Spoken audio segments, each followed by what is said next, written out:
क्षेत्र में और तरक्की के रास्ते खुलेंगे। सर, पुलिस प्रशासन को आम जनता के साथ कैसा व्यवहार करना चाहिए? देखिए, पुलिस प्रशासन हो या प्रशासन के कोई भी डिपार्टमेंट के आदमी हो, सभी को बहुत अच्छे से बर्ताव करना चाहिए, क्योंकि आप जनता की सेवा के लिए रहे हैं। लेकिन कहीं ना कहीं जनता, पुलिस तो ये कहती कि आपके बीजेपी सरकार में पुलिस डंडे बरसाती है आम जनता पे। नहीं, कुछ जगह शिकायतें आई हैं तो उन पुलिस वालों के ऊपर कार्रवाई भी हुई है। ऐसा नहीं है कि कार्रवाई नहीं हो रही है, और जहाँ जहाँ शिकायतें हैं वहाँ पे कार्रवाई हो रही है। और आपकी सरकार ने अभी हमने देखा कि मुआवजा भेजा था गंगापार क्षेत्र में, और हर किसान से 2000-3000 वसूले गए। किसने? लेखपाल। ऐसी कोई शिकायत है तो आप जिला प्रशासन को अवगत करा सकते हैं। आप यहाँ पे डीएम साहब हैं, आप उनको अवगत कराइए। इस तरीके की अगर कोई लिखित में शिकायत दे रहा है तो उसके लिए कार्रवाई होनी चाहिए। गंगापार क्षेत्र के लिए एक और हॉस्पिटल होना चाहिए, क्योंकि गंगापार क्षेत्र है वो बिल्कुल बाढ़ग्रस्त है। वहाँ पर जो लोग बीमार होते हैं बाढ़ आने के कारण, तो वो लोहिया में जाते हैं, और लोहिया में आप सर 11 बजे से 2 बजे तक डॉक्टर बैठते हैं। वो पर्चा, इतनी लंबी लाइन लगती है कि वो लाइन पर्चा तक ही ख़त्म हो जाता है। गंगापार क्षेत्र के लिए क्या अस्पताल? देखिए, अस्पताल तो मेरे हिसाब से सभी विधानसभा में सामुदायिक स्वास्थ्य केंद्र बनाए गए हैं, और उस पे ही व्यवस्थाओं को अच्छा कर देना चाहिए। बिल्कुल, है ना, ये मेरा भी मानना है कि व्यवस्थाओं को, स्वास्थ्य व्यवस्थाओं को और अच्छा कर देना चाहिए। सर, मैं एक पत्रकार होने के नाते मैं तो आपसे अपने विधानसभा के लिए ये मांग करूंगा, क्योंकि देखो जनसंख्या कहीं ना कहीं बढ़ रही है। अस्पताल 2 ही हैं, और एक ही है अपने फर्रुखाबाद में राम मनोहर लोहिया हॉस्पिटल। देखिए, जनपद में हमेशा डिस्ट्रिक्ट हॉस्पिटल एक ही होता है, जिला अस्पताल जिसे हम कहते हैं, और हमारे जनपद में तो इतना बड़ा राम मनोहर लोहिया हॉस्पिटल है पहले से।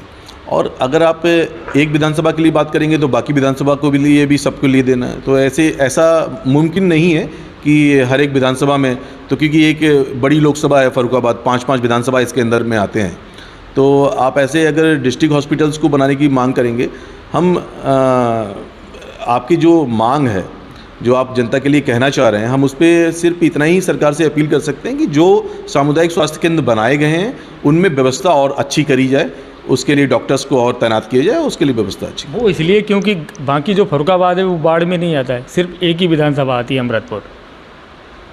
हाँ, नहीं, इस बार तो देखेंगे आप कायमगंज विधानसभा जो है वो भी बाढ़ प्रभावित रही है काफ़ी। कंपिल का क्षेत्र देखा होगा आपने, पूरा कंपिल का क्षेत्र भी प्रभावित था। और आप इधर थोड़ा सा तहसील के नीचे उतरेंगे तो सदर विधानसभा का भी क्षेत्र लगता है। इस बार बाढ़ थोड़ा ज़्यादा ही प्रभावित रहा है क्षेत्र फर्रुखाबाद जनपद। तो मेरे हिसाब से सुविधाएं बढ़ानी चाहिए। सर, एक छोटा और सा सवाल है मेरा लास्ट, कि शिक्षा को लेकर क्या कहिएगा आप? शिक्षा के लिए देखिए, सरकार ने जो व्यवस्था करी है अच्छी व्यवस्था है। मैंने पहले भी आप लोगों के माध्यम से, जब सरकार ने स्कूलों को विलय करने का निर्णय लिया था, तो उसका एक तरीके से कहेंगे तो मैंने विरोधी किया था, और मैंने अपनी राय रखी थी कि उनको विलय ना किया जाए, और सरकार ने वो बात भी मानी। सभी लोगों ने एक मत होकर उनसे बात करी, और शिक्षा मंत्री जी ने उन जितने भी स्कूल को विलय किया गया था उसको वापस लिया और पुनः स्कूलों को चालू किया। तो जो प्राइमरी स्कूलों की व्यवस्था है, उस व्यवस्था को सुधारने की बहुत आवश्यकता है। हम इस सरकार की बात नहीं कर रहे हैं, पूर्व में जितनी भी सरकारें रही हैं, आप इस समय देखेंगे तो सरकार में टीचर्स जो हैं वो टाइमली पहुंच रहे हैं। पूर्व की सरकारों में टीचर्स जाते ही नहीं थे, ऐसी गंदी व्यवस्था लोगों ने कर रखी थी। पूर्व की सरकारों ने नकल माफियाओं को बढ़ावा दिया था।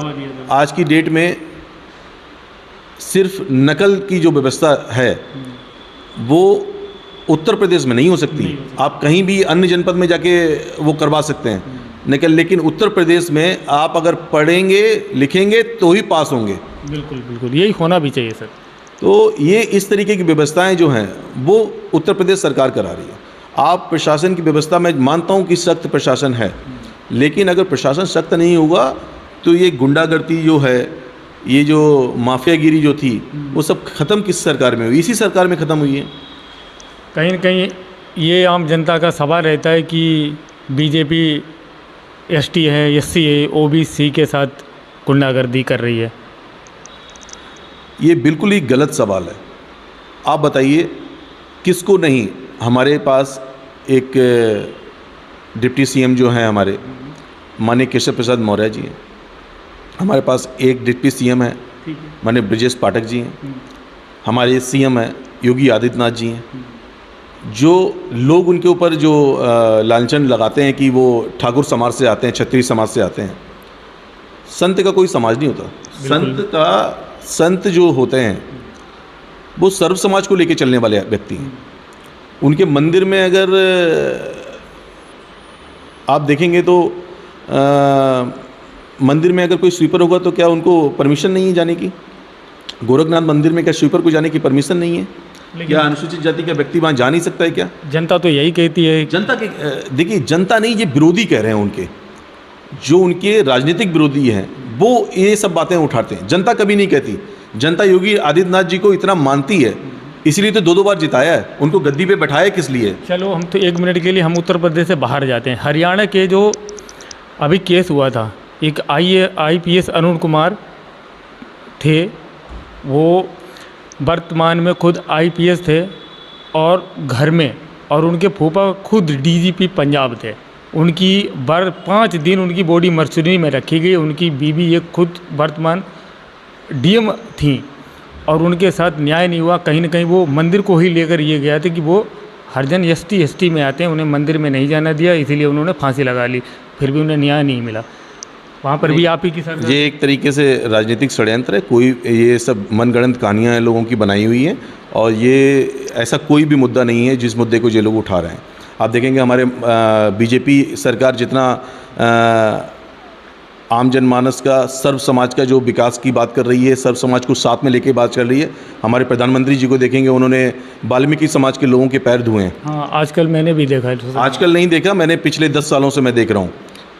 मोदी जी तीसरी बार आए हैं यहाँ पे, और वाल्मीकि समाज के हमेशा जब भी पूजन कार्यक्रम होता है, सबसे पहले वो वाल्मीकि समाज के पैरों को धोते हैं, फिर उसके बाद टॉवल से साफ करके तब उनको आसन पे बैठाते हैं। तो इस तरीके से नहीं कह सकते कि छुआछूत की बीमारी है इनको, ऐसा कुछ नहीं कह सकते आप लोग, जो जिस तरीके से कहानी चल रही है। अभी चुनाव के कुछ दिन बाकी हैं, लेकिन विकास को लेकर कोई नेता, चाहे फिर वो सपा का हो, चाहे बसपा का हो, चाहे कांग्रेस का हो, बीजेपी का हो, कोई बाहर नहीं आ रहा। क्यों? देखिए, मैं स्वयं देखता हूँ कि लोगों को यहाँ चुनाव लड़ने की पड़ी हुई है, और यहीं नहीं, सब जगह जो लोग चुनाव के लिए आते हैं वो सिर्फ चुनाव ही लड़ते हैं। और किसी भी एक भी इंसान को मैंने नहीं देखा कि फर्रुखाबाद के विकास की बात करे, फर्रुखाबाद में क्या होना चाहिए, क्या नहीं होना चाहिए, किस चीज़ की कमी है, उसकी बात करे। लोग आते हैं कि मैं इस पार्टी से हूँ और मुझे वोट दें, और वोट की राजनीति यहाँ पे ज़्यादा है। वोट की क्या नेता को जनता का प्रतिनिधि होना चाहिए या पार्टी का? देखिए, नेता तो जनता का प्रतिनिधि होता है, और ये बात जनता को सही से समझना चाहिए।